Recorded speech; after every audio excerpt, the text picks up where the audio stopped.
morning, everybody. That was interesting. Good morning, everybody. Happy Friday morning, and of course, Happy New Year. Thank you for joining me on my Facebook Live this morning. If you don't know me, my name is Paula Hoger. I've been a dog trainer operating in the Ottawa Valley for the last 25 years. My passion is not just guiding my clients on how to train the dog they're dreaming of, but for both the handler and the dog to enjoy it. Training should be fun, exciting. Both of you should really want to do it. Always remember your dog is doing the best they can with the information they have, and so are you. Your dog is not doing things to piss you off. I know sometimes it feels like they are, but I promise you, he isn't. Your dog's behavior is not a reflection of you. It just shows your lack of information on how to change the behavior. Um, and don't let anyone tell you different. You are not a bad dog owner because your dog does something. You just don't have the information yet to change that behavior. Or you don't care about the behavior enough to change it, which again is totally fine.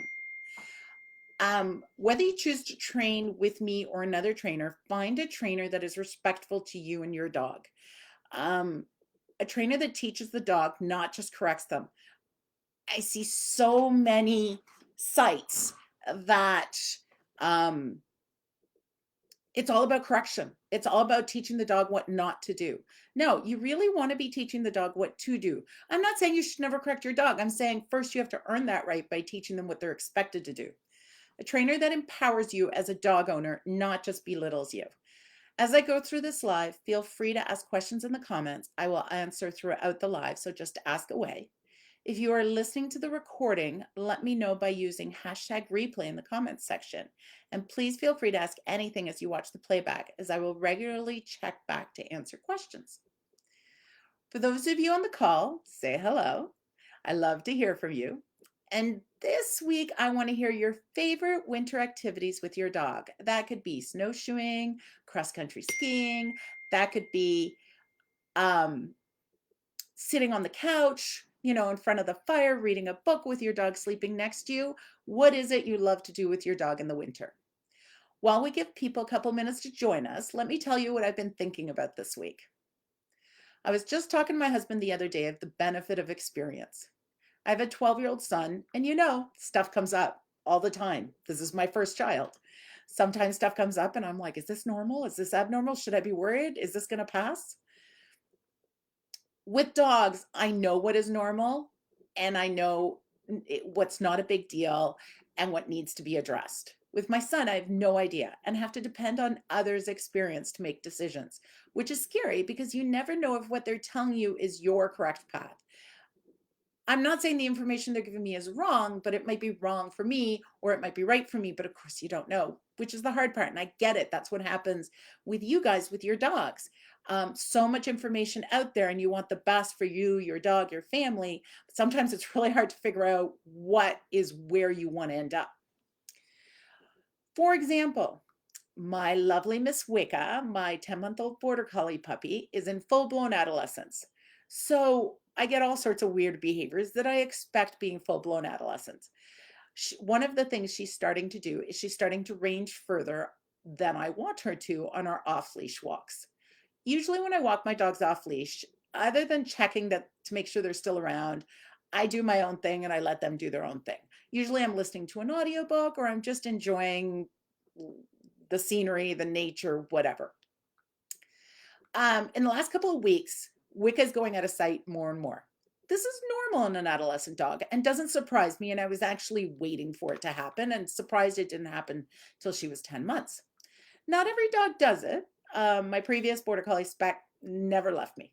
He had such a strong need to stay with me that he never wanted to go anywhere. So I never had to worry about it. Mother Nature builds this need in to disperse because as your dog reaches sexual maturity, Mother Nature wants them to go away so they don't all inbreed. Basically, it's the same as adolescent children, right? They start to become more and more independent as they're working themselves up to leaving home. Even though it is normal behavior, I still want to address it now so that I can prevent it from becoming a new normal. First, I want to make sure I am not rewarding what I'm trying to eliminate. For a cue to work, it has to have value. And if it doesn't work, it's not a cue. If every time your dog goes too far from you and you call them back, your dog will continue to go too far because that's when they get rewarded by you calling them, and actually will start increasing their range as you sometimes don't call. I use this with puppies who are not so confident, won't leave my side. I wait till they go a couple of feet away and I call them back. And then I wait till they go a few more feet away and I call them back. This builds, not only continues to build the value for coming to me, but it also starts to build confidence for going further away. This is my plan for Wicca. I'm going to start calling her when she stops and looks at me. She goes out ahead sometimes and turns and looks at me and sees if I'm still coming, which I love. So that's when I'm going to call her back, building value for checking in instead of for going too far. If she goes too far, which is bound to happen, I'm going to stop walking. I used to do this when she was younger, so she knows the drill. Eventually realizes I'm not coming and comes back to find me, which is what I want. I want my dogs to have the behavior of when they stop hearing me moving, and let's face it, I'm not quiet, they find me and get rewarded. This creates a dog that always has one brain cell kind of in the back of their mind paying attention to you. And if you're making noise and still walking, or if you're have stopped moving and then they know to come back and find me. It also doesn't put me in a position where I call and I can't assess whether she's coming or not. This is the same as playing hide and seek. I'm walking through brush, so she doesn't have to be very far to lose sight of me. So I just stop moving instead of playing hide and seek, but it's the same idea. I find by about 2 years old, your dog's comfort range is set. You want to make sure you keep it at a distance you are comfortable with, constantly working that range. Other tricks I've used is start changing where I'm walking. The newer the location, the less familiar they are, the less likely they are to range. So you keep playing all these little bits, and then by the time they're 2, they have established their range, and then you don't have to worry about it usually. Um, have you seen this start happening with your dog? Do you have an adolescent dog who all of a sudden was great and now is starting to go further and further and further, and you find yourself calling too much? And I find when you start calling too much, then the recall starts to go to crap, and it's that vicious circle. And like I said, it's just an age, but you have to fix it now or it will become worse. Okay, so back to the topic for today. Don't forget to check your bits. Good morning, Karen. How are you? Are you working hard on training, but don't feel you are progressing like you would like to be? Um, I was like this when I started. I read so many books. Now, I got my first dog before YouTube, and I know if there'd been YouTube, I would have been obsessively watching videos too. It's almost like sometimes too much information is a bad thing. And that's I sympathize with people who watch YouTube and you can find 2 videos that tell you the exact opposite solution.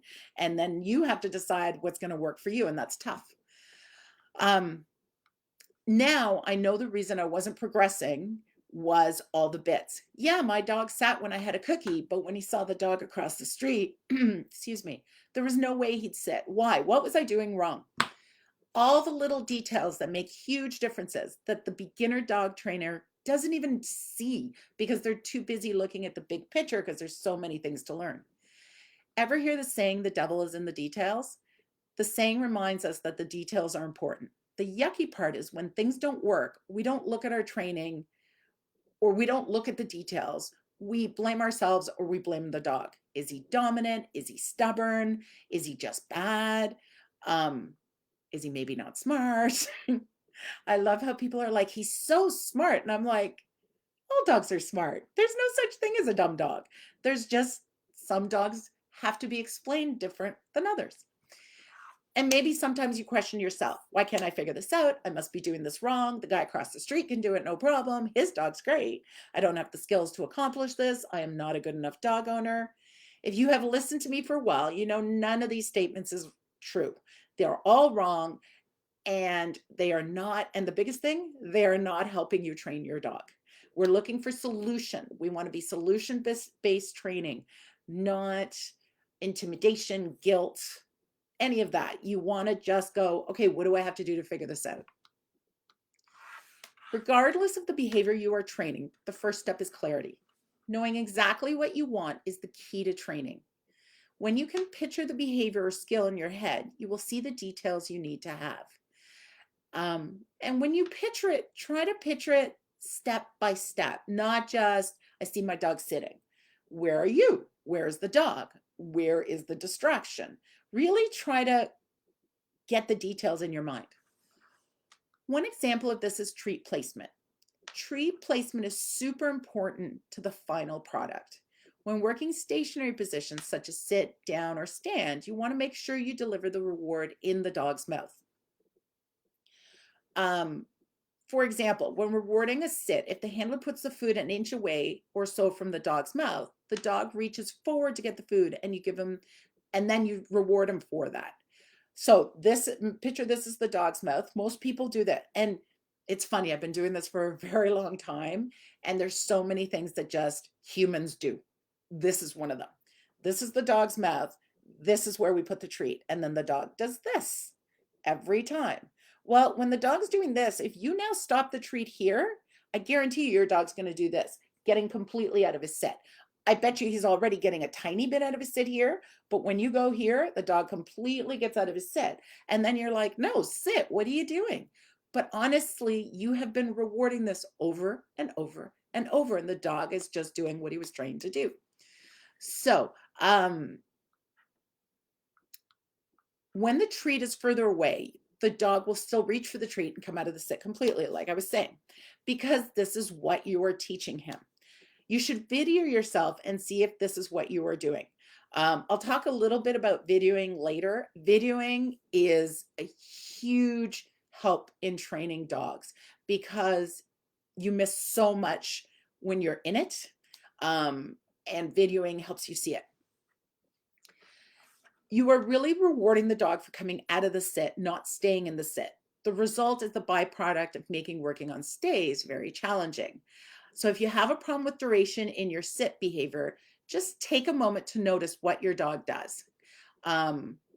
When you're coming back, as soon as you start doing distance stays, when you walk away and you're coming back, does your dog get up as you approach? Does it butt stay well planted, or is he shifting forward and starting to get up?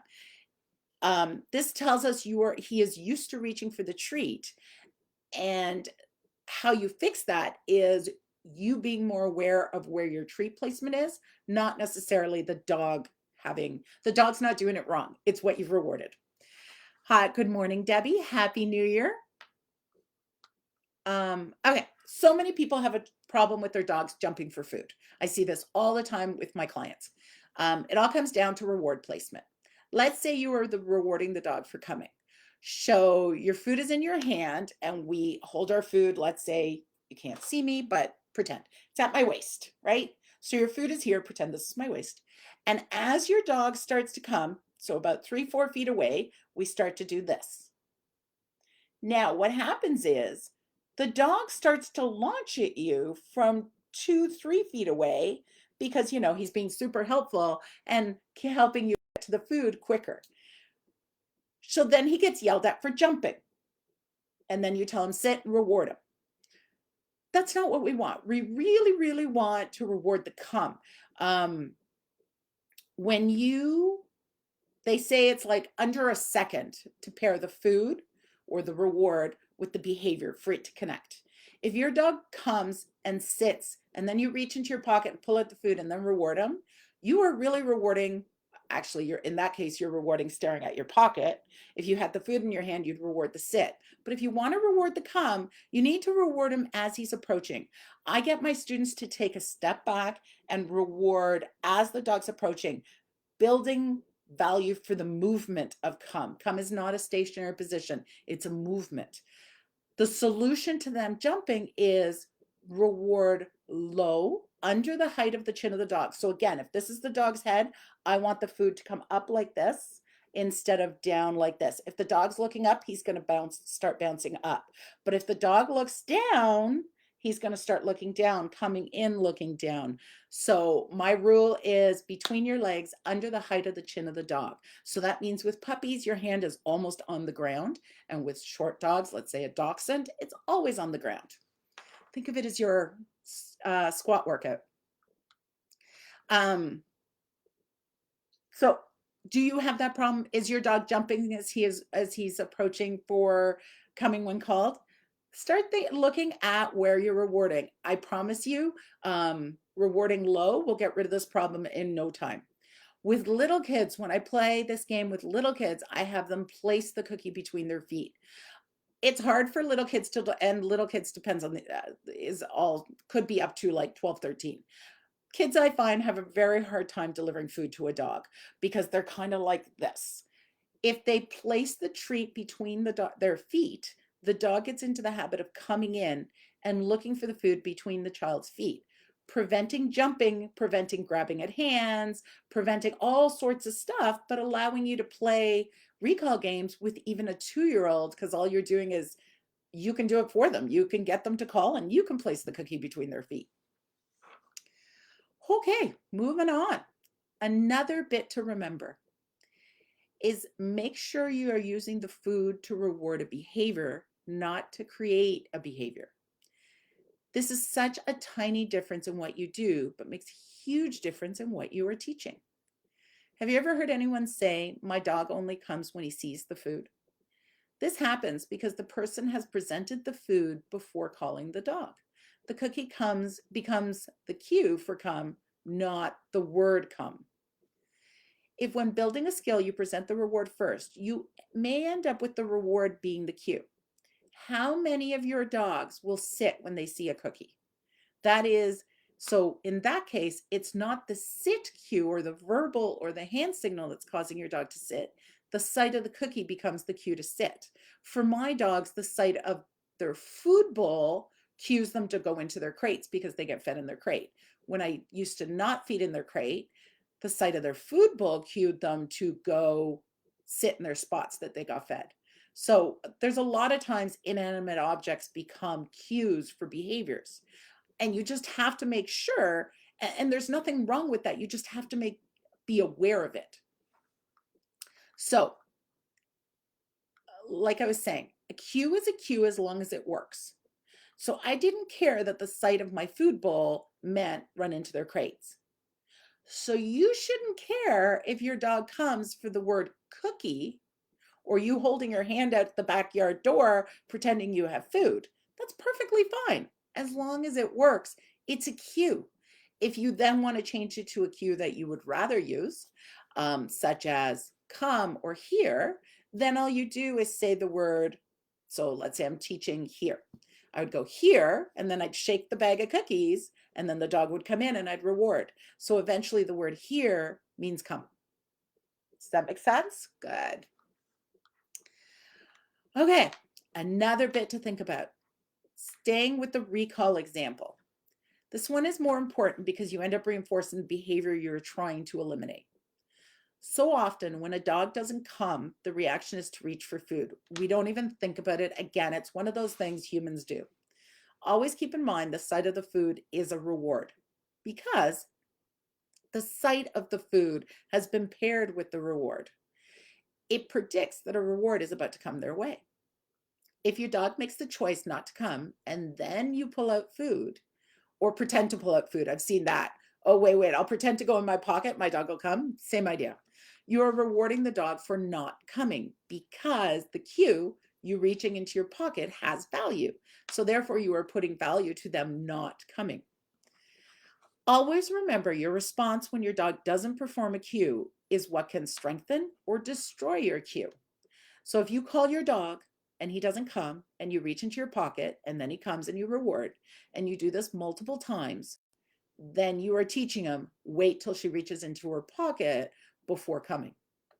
Does that make sense? Okay, nothing you do once will affect your overall training. So if you are stuck in the position where your dog won't come and it's important for safety or whatever that you get him back, pull out the food and get him back. Use that. I remember when I started, there was rules like this. Don't use food to get your dog back. So then every now and then I was in a position where I should have, but I didn't because I was like, oh no, I'll wreck my dog. Always remember that. If you have to do something in a case of emergency, do it.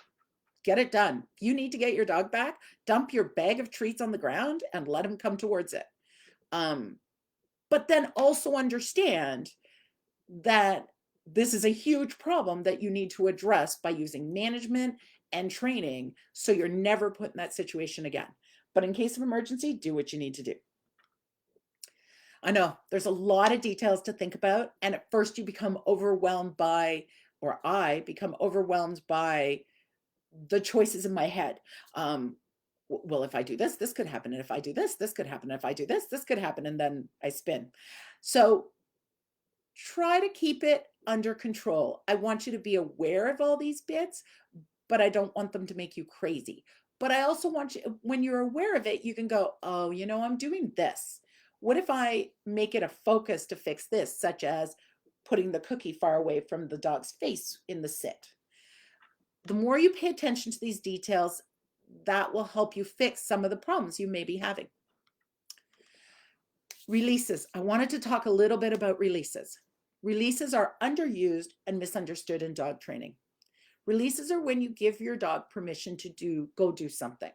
A release could be, okay, go play, go see. Giving the dog clarity on what is expected and when it's expected. Releases are also a great way to reward your dog when used properly. Because, like the sight of the food in the earlier example, the release gets paired with the value of what the dog gets released to. Eventually, the release word earns value, and eventually waiting for the release earns value, builds value. I know this is hard to wrap your brain around, but let me give you an example. A release I use for my dogs is to go see. For a few of my dogs, one of their favorite things in the whole wide world when they're young is to go see people. I love having friendly dogs, but I also need them to understand when they are allowed to visit and when they have something else they should be doing. When Iggy, my now 11-year-old border collie, was young, he wasn't very food or toy driven. I used releases to create and reward behavior because they had more value than food or toys. For example, working on heel, I would have a person stand 10 feet in front of me, maybe 20 feet, depending what the challenge and how hard it was for him that day. Iggy would be in heel position. By heel position, I mean lined up beside me, looking in the same direction. He would be on leash so I could control him so he's not self-rewarding. He wouldn't be on a tight leash. I wasn't holding him there, but he'd be on leash. So if he made a mistake and went, I'm going to see the person, I'd be like, but you're not. If I took a step, at first we started with one step. If I took a step and he chose to move with me and ignore the person, so he didn't forge in front of me, then I would say, go see, and he would be released to go see the person. And that was his reward. So for showing all that self-control, he got to go see the person. Slowly, we increased the number of steps before rewarding, and eventually we could walk around the room and heel, right by the distraction of the person. Eventually, I used to teach classes and he would be my demo dog. So we played this in every class we taught for probably 6 years. And eventually you couldn't get him to leave heel. People could throw food on the ground, call him, lure him with cookies. And he was like, nope, I'm healing. It just really goes to show when you really focus on a behavior and really work on it over and over and over, you can build it to really incredible lengths. The more we played this, the more he practiced ignoring people while he healed, building value for working with me and decreasing value for the person. I hope he's like, he didn't even care anymore about the people. You'd release him to go see, he'd go visit them for 2 seconds, and then he was back in heel position going, okay, let's do that again. I hope you see how valuable this concept can be when used properly. Everything your dog wants is a reward and a distraction. Anything like that you can use for a reward when you can control it. This could be anything. This could be going to play, this going for a run, going for a swim, going to grab their toy. I know a lot of you have seen my Get It game. That's building on this concept. One of the biggest places I see the bits getting missed is walking on leash. What does walking on leash look like to you? Dog next to you, dog out in front, dog on a loose leash, and then you'd have to define loose leash, dog on a tight leash and define tight leash, dog allowed to sniff, dog allowed to go to the bathroom, dog allowed to pull towards people. The list is endless. What does it look like to you? And I find people come to me and say, I want my dog to walk on a loose leash, but then I watch them, again, when I used to do classes, walk into class with their dog dragging to the dog next to them. And I'm like, well, do you want them to walk on a loose leash? Or do you want them to pull towards dogs? You can't have it both ways. And this seems to be the hard part, is defining what we want. Everyone says they want their dog to walk on a loose leash, but they let their dog pull to find the right spot to pee. They let their dog pull when they approach another dog to say hello. They let their dog pull when they approach their front door. They let their dog pull when they see the neighbor. They let their dog pull when they walk into training class. They let their dog pull a lot. And I was this person. I had the exact same problems you guys were having. And I've come to all these conclusions through my own trial and error. So like the releases in the stay exercise, the dog has no idea what the criteria is. In other words, when they're allowed to pull and when they aren't. This is how it works in my head. And I always tell my students, you have to have clarity in your own head what this means to you. I had a client who her dog was in heel the whole time. Perfectly fine, easy to teach, very clean, because it's very black and white for the dog. You are expected to be in heel. You're stay in heel till I tell you you don't have to. But then I have clients, my criteria, well, I'll tell you my criteria in a minute. That's it. You have to think about what it is. So this is how it works in my head. When on leash, good morning, Kim. When on leash, I don't mind the leash being taut. So not super tight. Basically, my criteria is my arm can't be like this, but it's fine like this. So it's a little off my body is fine, but pulling like a truck is not fine. But I expect my dogs to walk, not pulling towards anything. So as long as they're walking ahead of me on a taut leash, I'm perfectly fine with that. That is my criteria. This teaches my dogs that nothing is available when on leash without permission. Think of releases for the stay in the previous example. It's the same concept. You're expected to walk with me until you are released. So nothing is available is the biggest thing you have to remember. So when I want my dog to go to the bathroom, I pull over and give them a cue that tells them they're allowed to go to the bathroom. I've had a lot of boy dogs, and I really hate the peeing on every bush because I've allowed it in previous dogs, which made walking down the street a big pain in the butt. So now I'm very like, you don't get to pee till I tell you you get to pee. Good morning, Julie. Now, what if you say, I want my dog to have the freedom to be a dog, sniff, or whatever, and that's perfectly fine. But again, you have to make some choices, and the better clarity you have, the clearer you can explain it to your dog. For my dogs, they get off leash on a regular basis when they get to be dogs, where they get to be dogs. So on leash, I follow the criteria stated above. And I'll be honest, my dogs don't walk on leash every day. They do walk off leash every day. But again, I don't live in town. You have to figure this out so it works for you. But let's say you have a dog that for whatever reason never gets to be off leash. I completely agree. Dogs like that need what some call decompression walks, walks where they get to be dogs. I get that. Totally agree with it. Think it's really important. So I love decompression walks and think they're important, but you want to make sure to make them completely different than what it looks like when you expect your dog to walk along with you. So to clarify, first, I would do the decompression walk in a park or in a field, not next to a road or in a sidewalk. So especially when they're young and just starting out, if I want them to be dogs and sniff, it's never going to be down a road because I have to worry about cars. I'm worried about them going into the road. Unless you can get far enough off the road, I'd worry about them going into traffic when they're pulling. I would also use a long line so I can give my dog the freedom to be a dog, where my on-leash walks would be on a short leash.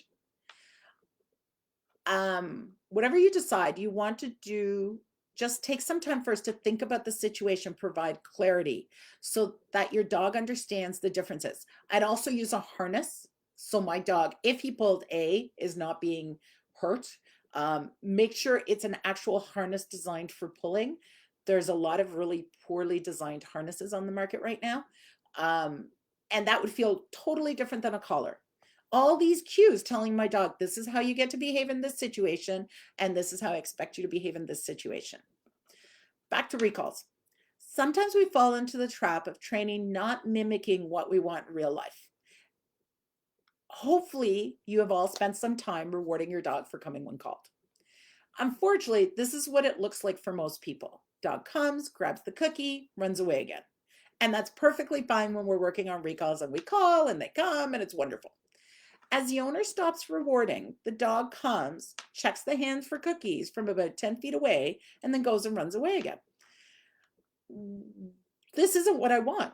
This is not what I'm looking for as a final product. What I picture when I call my dogs is the dog to come and stay with me until released. Again, see the value of the release.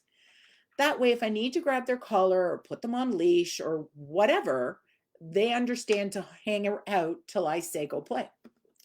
I build the stick around behavior right from the beginning. When they come to me, they get rewarded multiple times. Multiples could be 1, could be 4, but they never know how many, so they're always waiting. That way, when I give the release, at first with puppies, they're like, some puppies will be like, but I'm not leaving you, you give me cookies. But once I give the release, the cookies are done. So they very quickly understand go play means there is no longer an opportunity to earn reinforcement. But when I call you, you stick around because I might always give you another one. So what it would look like for me is I call my dogs come, I reward, and I might build a little behavior in. So I take a step back, reward, take a step back, reward, say go play. I like my dogs understanding when I move away from them, they should come with me. So right there, I'm building a little behavior in. This creates an expectation of there could always be another reward before teaching the dog to stick around until released. Do you have a behavior that isn't going like you had hoped? Chances are there is a detail somewhere along the line that you are missing. Videotaping can really help you see what is going on. Karen, no, sorry, I don't have any brand suggestions for harnesses. I've seen a lot of talk on the internet. The biggest thing, so there's sledding harnesses which attach at the back, which could be a good idea depending what you're doing for your decompression walks. The biggest thing is nothing across the shoulders.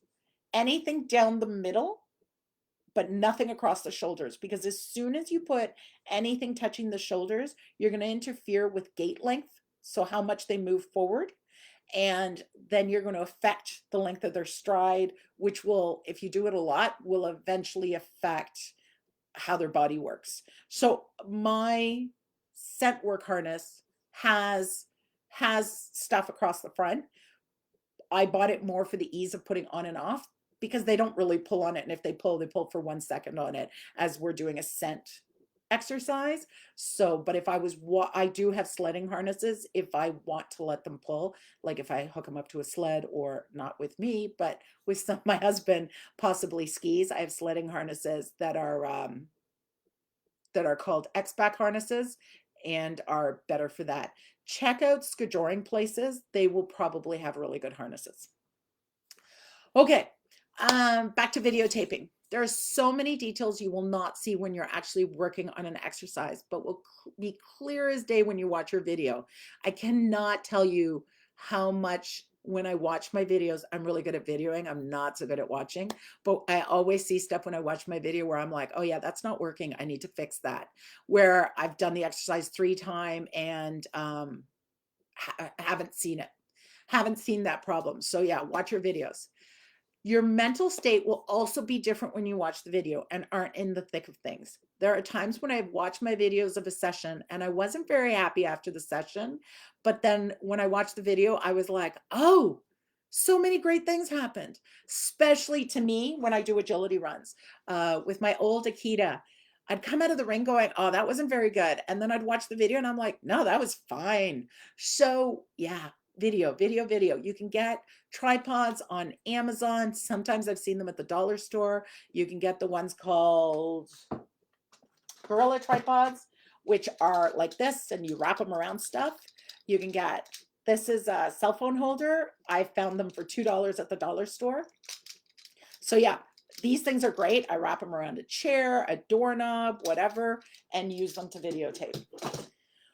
Carol says, check out T-Touch harnesses. They're made in Canada and they're a great fit to leave the leg free. So there you go. Karen, check out T-Touch harnesses. Well, guys, I'm wrapping up. Thank you so much for listening. I always appreciate you showing up for me. Hopefully you learned something new today. And I've gotten you really thinking about the details of your training. Are you having an issue that the solution escapes you? Message me here on Facebook or send me an email at info@dogtraining.ca to set up a consult. I work both remote and local. Right now, till we're done lockdown, it's pretty well remote. Join me next week for our next Facebook Live on Friday, January 15th at 10 a.m. and have yourself an absolutely wonderful weekend. I will stick around for another 10-15 minutes. So if you have any questions, please feel free to post them in the comments. Bye, guys.